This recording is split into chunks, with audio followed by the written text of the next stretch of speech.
In just 1 century, 90% of the indigenous population of the Americas was wiped out. From approximately 60 million people in 1492, only 6 million remained by 1600. It was not just war. It was disease, slavery, forced famine, and the systematic destruction of millennia-old civilizations. The conquest of the Americas was one of the largest population collapses in human history. Before 1492, the Americas hosted extraordinary civilizations. The Aztec Empire, with its capital at Tenochtitlan, had over 300,000 inhabitants, larger than any European city of the time. The Inca Empire stretched more than 4,000 kilometers along the Andes. North America housed hundreds of indigenous nations with their own cultures, languages, and technologies. Columbus's arrival on October 12, 1492, at the island of Guanahani opened the door to Spanish colonization. Within a few years, Caribbean islands were dominated. The Taino people, numbering around 300,000 in Hispaniola in 1492, were virtually extinct by 1548, fewer than 500 survivors. Slavery and European diseases destroyed the first people to make contact with the colonizers. In 1519, Hernán Cortés landed in Mexico with just 508 soldiers, 16 horses, and 13 firearms. His goal, to conquer the Aztec Empire, ruled by Emperor Moctezuma II. Cortés used alliances with peoples subjugated by the Aztecs, especially the Tlaxcalans, to build an army of tens of thousands. In November 1519, he entered Tenochtitlan without firing a single shot. The Noche Triste of June 30, 1520, marked the first major Spanish defeat. The Aztecs rebelled against the occupation and attacked the Spanish in Tenochtitlan. Cortés lost over 800 soldiers and nearly all his artillery in a single night. But in August 1521, after a 75-day siege with indigenous allies, Cortés retook and destroyed Tenochtitlan. The Aztec Empire had fallen. Francisco Pizarro, illiterate and illegitimate born, was the conqueror of the Inca Empire. In 1532, with just 168 soldiers and 62 horses, he captured Emperor Atahualpa at Cajamarca through a calculated deception. He promised to free him in exchange for a room filled with gold and 2 with silver, the largest ransom in history. He received 11 tons of gold. Then he executed Atahualpa anyway, in 1533. Conquistadors rarely acted alone. Cortés relied on the Tlaxcalans. Pizarro exploited the Inca civil war between Atahualpa and Huáscar. The Europeans were skilled at identifying local rivalries and turning them into weapons. But the greatest ally of the conquistadors was not human, it was smallpox, which preceded the Spanish armies, killing entire populations who had never been exposed to the disease. Smallpox reached the Americas before Pizarro arrived in Peru. The epidemic of 1520 to 1527 killed Emperor Huayna Capac and triggered the Inca Civil War. By the time Pizarro arrived in 1532, the empire was already weakened.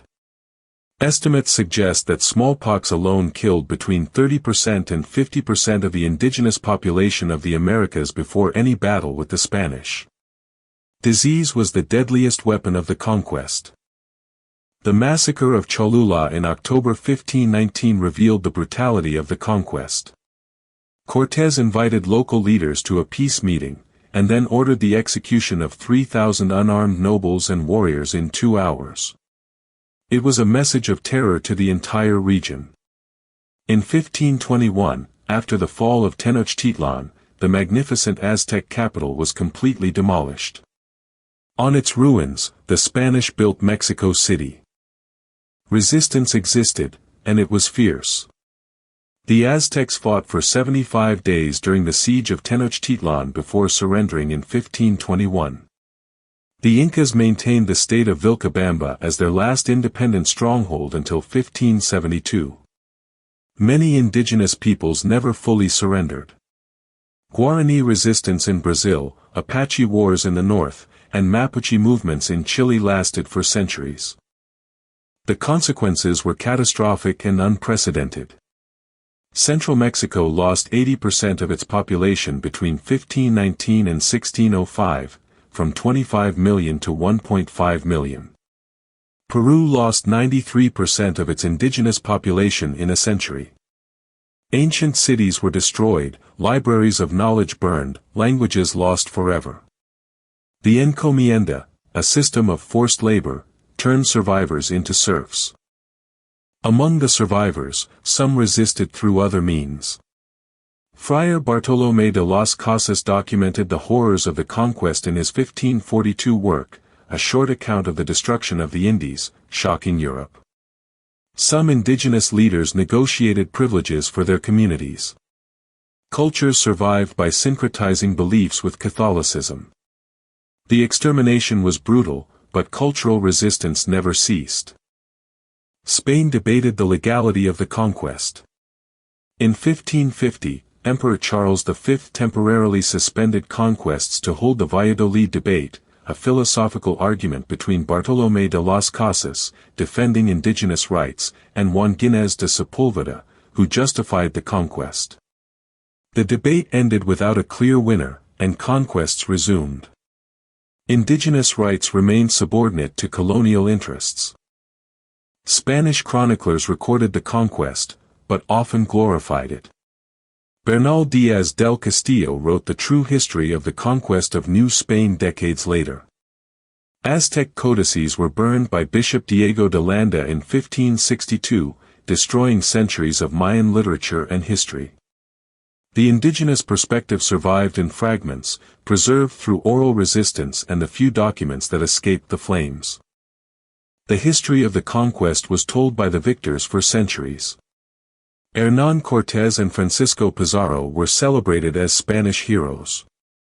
Only in the 20th century did the indigenous perspective gain academic recognition. Historian Alfred Crosby coined the concept of ecological imperialism in 1986 to describe how European diseases were the primary weapon of the conquest.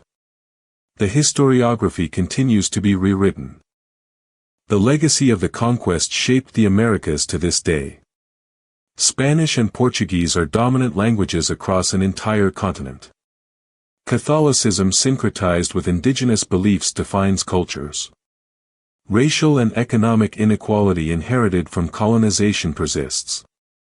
But resistance persists too. 45 million indigenous people live in the Americas today, speaking over 800 languages, proof that the conquest did not destroy everything. The conquest of the Americas remains a mirror for the present. The debate over historical reparations, recognition of indigenous lands, preservation of endangered languages, and the right to self-determination of original peoples are living issues across the continent. In 2021, Mexico held a symbolic trial of the conquest on Indigenous Peoples Day, 500 years after the fall of Tenochtitlan.